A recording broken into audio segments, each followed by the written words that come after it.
Hi, everybody, and welcome to Crafted Gaming as episode 2. So you're gaming for the first time. You've written a character, your GM has worked magic and scheduled a time for the first session that works for everyone. Nice. But you're probably wondering, what should I bring? Never fear. I have the answer to this, and I think it'll prove somewhat informative to most new players. There's going to be 6 things that you're going to want to bring to every tabletop game that you participate in. Number 1, pencils. You're going to be tracking and recording things on character sheets in most game systems. So you're going to have like an erasable marking system. And personally, I prefer mechanical pencils, so you don't need a sharpener, and the clicky sound is fun. Number 2, paper. You're going to get a lot of fluff text and math calculations in most games. Well, most. And it's useful to write down clues or solve puzzles or remember important data for later scenes. Names especially are going to come up in a role-playing session. 2.5. You can replace the first 2 with a laptop, possibly a tablet or phone, but they can also be large distractions. So you do this at your own risk. It's fairly easy to get dice rollers if you don't want to get specialist dice for your game. Some games require them, looking at you, Star Wars, from Fantasy Flight Games. Dice. That's the fun one. Most games use dice as a system of adjudication for the rules. There are outliers. There are other games that use various things. There's bidding systems. There's diceless role-playing games like Amber. I'm not really going to go into them today. I'm going to say 9 times out of 10, you're going to go to a role-playing game session, and you're going to need some dice. So start grabbing some click-clack math rocks. Eventually, you're going to get a massive amount, and you'll just be able to bring them with you in quantity enough for any conceivable game, including hilariously heavy dice games like West End games, Star Wars, or older editions of Shadowrun. And number 4, snacks. Let's be honest. Most game sessions last 2 to 4 hours or more, depending on the GM and the situation of the various players. You'll most likely need a drink or something to nibble on during the session. I recommend cheeses, crackers, maybe a little bit of jelly with that. That's a specialty that I tend to make. There are other things. Pizza's almost always welcome too.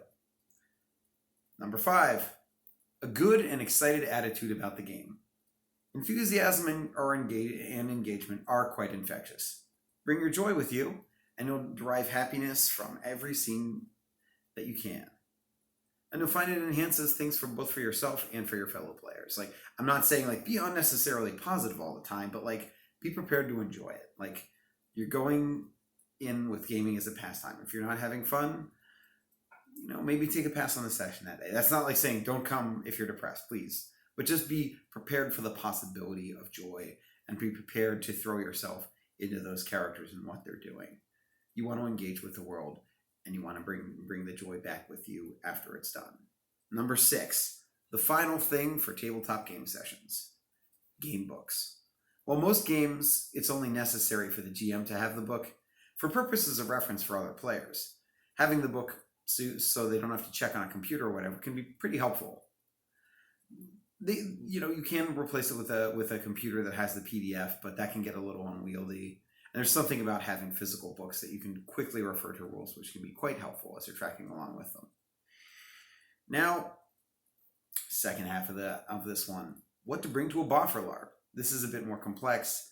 A lot more people have done tabletop gaming that have done boffer LARPs. And so I'm going to set some of the ground rules real quick for what I'm going to be talking about tonight. We're going to assume a weekend boffer LARP, since that seems to be the most common type of boffer LARP I've seen in the US at the moment. There are other kinds, but I'm not really going to go into them. Some of them are more just straight up weekend combat games than LARPs. Number 1, socks and underclothes in quantities beyond what you'd normally bring for a weekend. Why? Well, most LARPs are out there in the open. And with a lot of inclement weather and rolling around in the mud because you're fighting, tracking people through the woods, roughhousing in other ways, and just, most LARPs being more summer to fall activities, clothes is going to get dirty and sweaty. Most of all your underclothes. Do yourself a favor in terms of comfort and bring a lot of them. Number 2, sleeping bags and other sleeping stuff. You'll be staying overnight in most locations. Best to be prepared for inclement weather and sleeping well. In terms of sleeping kit, a lot of LARPers may snore, so if you're a snorer and you have diagnosed conditions with sleep apnea, please bring your CPAP machine along if you can. Most places will have some place that has a medical cabin for medical sleep, and you don't want to have difficulties with breathing when you're on a LARP. That's just not good for you or anyone else. Also of note, if you have other people that snore in the cabin and they're not on a CPAP or whatever, bring yourself some earplugs so you can sleep in noisy environments. I also recommend NyQuil or ZQuil if you need to sleep and the high intensity of the game has kind of keyed you up. Taking the medication to kind of go to bed, helpful. I know that I had several sleepless nights at a LARP, which made me almost want to quit doing boffer LARPs until I discovered the magic of actually taking some medicated sleep aids. I know that seems a bit extreme. You can also use stuff that's more natural and maybe less system affecting, like melatonin, but either way, it's helpful. Number 3, toiletries and shower towels. As I've said before, LARPs are sweaty, messy affairs. Please be kind to yourself and others and bring washcloths and stuff so you can get showers. Shave if you like shaving, and brush your teeth so that we're all a bit less smelly and icky. It's appreciated, and I always try to keep myself reasonably clean in these very social games. To be perfectly honest, I can't even sleep unless I shave. So I have to shave almost ritualistically before I go to bed at a LARP. The only time I don't is when I'm playing an NPC for someone. That's the only time you're going to ever see me with a beard. Number 4, snacks and meals. Now here's the thing. You're going to be in this place for 2 to 3 days, which may or may not have provided food. Plan accordingly and get yourself things that are easily eatable cold, that can be cooked on a campfire if they have that available, or whatever cooking equipment that your venue allows. Try to make sure if you don't have refrigeration that you bring anything that needs refrigeration, and be aware of camp rules like, don't bring food back to your cabins if there's a lot of bears and the camp asks you not to do it. Please don't violate the rules of the LARP for your food. Obey whatever that is. If they have a central storage location, use it. And on the subject of snacks and meals, number 5, water skins, bottles, other water transport. You're going to do some highly physical stuff at a boffer LARP. Make sure you get water for when you do it. Nobody likes it when you fall over from dehydration or otherwise get ill. And it can save you a lot of time and money if you don't have to take an ambulance ride or whatnot. Number 6, garb. Please bring clothes that are appropriate to the genre of the LARP that you're playing in. I won't go into the details in this overview, but make sure that the clothes are hard wearing, somewhat easy to repair or replace, since in a boffer LARP you're probably going to be encountering combat. They may damage or otherwise wear out the stuff that you're wearing. Easy enough. 6.5. Bring some nice comfortable clothes to relax in immediately after the game ends. You don't want to wear your garb home in most cases, not because you're worried about weirding them out like people that don't play the game, but for more practical reasons, like you don't want to go home and grow sweaty clothes if you can help it. And the ritual of changing into your cities can kind of help take you out of game and get you back into your own head before you have to go back to real life. Very helpful in my opinion. Number 7, something to write in. Like a journal or just a book.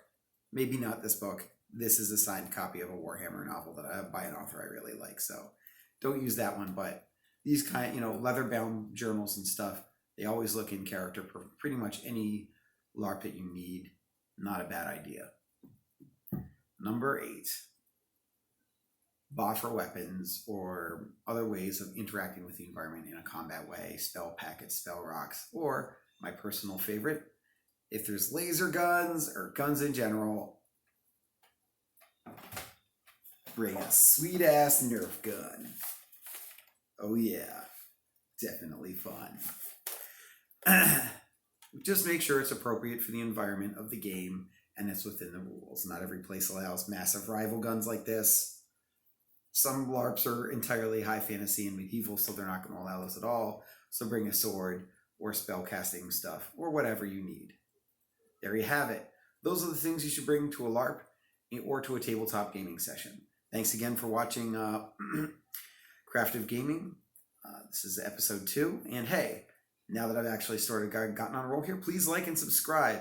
I'm going to continue to bring content, and I'm probably going to post another one of these later tonight. Have an awesome week. Talk to you next Monday, most likely.